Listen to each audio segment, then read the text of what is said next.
नाशिक जिल्ह्यामध्ये आपल्याला अनुभवण्यात आलेले आहे. विशेषतः सुरगाणा, पेण, दिंडोरी या 3 तालुका आणि नाशिक शहरामध्ये पण काही भागामध्ये असा एक भूकंपचे झटके आपल्यापर्यंत अनुभवण्यात आलेले आहे. या झटके नाशिक सेस्मिक झोन 3 मध्ये आहे आणि हे जो सगळे ट्रेवर्स होते ते एक स्वॉर्म ऑफ अर्थक्वेक्स म्हणतो आपण की एकच टाईममध्ये छोटे लो इंटेन्सिटी अर्थक्वेक्स म्हणजे 50 मिनिटामध्ये ऑलमोस्ट 4 वेळा आपल्याला भूकंपचे झटके अनुभवलेला आले.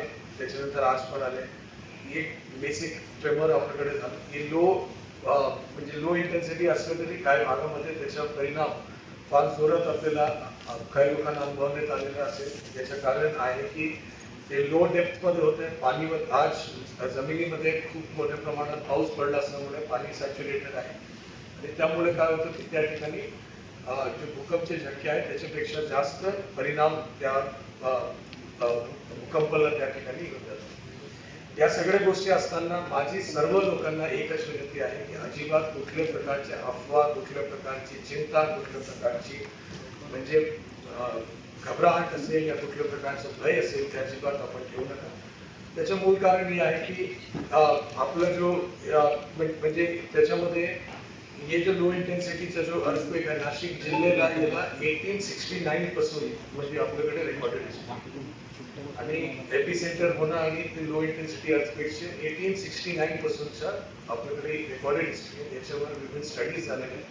आपण कुठले इंटरकॉन्टिनेंटल प्लेट या कुठले मेजर याच्यावर नाही, आपण वेस्टर्न घाटचे जो खाली असलेला एक फॉल्ट आहे आपण एक फॉल्ट म्हणतो त्याच्यामध्ये त्याच्या जवळ असल्यामुळे त्या ठिकाणी काही प्रमाणात भूकंपचे झटके नाशिकमध्ये अनुभवल्याला येतात. हे सगळ्या गोष्टी असताना माझी सगळे लोकांना 3-4 गोष्टीची विनंती आहे. नंबर 1 आपण सतर्क राहावं. नंबर 2 आपल्या बिल्डिंगमध्ये कुठल्या प्रकारचे क्रॅक्स, कुठल्या प्रकारचे हे म्हणजे धोके झाले असेल तर त्या गोष्टी आपण तपासून घ्यावा, त्याला दुरुस्त करून घ्यावा.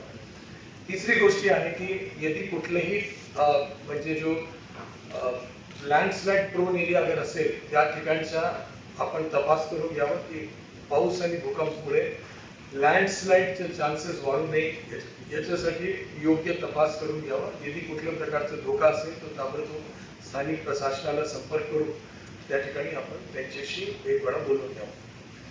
या सगळ्या गोष्टीशिवाय जो एस्केप ड्रिल असतो विशेषतः मोठ्या बिल्डिंगमध्ये जे लोक राहतो या काम करतो, फॅक्टरी असेल, वसतिगृह असेल, आश्रमशाळा असेल, कुठलेही मोठे कार्यालय असेल, यदि आपण कुठल्या मोठ्या बिल्डिंगमध्ये राहतो काम करतो त्या ठिकाणी एस्केप रूट्स वगैरेवर कधी कधी लोक सामान वगैरे ठेवतात, ग्रिल्स बंद लॉक वगैरे करून ठेवतात. या सगळ्या गोष्टीला मोकळा करून घ्यावा एक्झिटला आणि ड्रिल्स करा जेणेकरून भूकंपचे झटके लक्षात आले, अनुभवण्यात आले तो आपण ताबडतोब तिथून बाहेर पडू शकतो.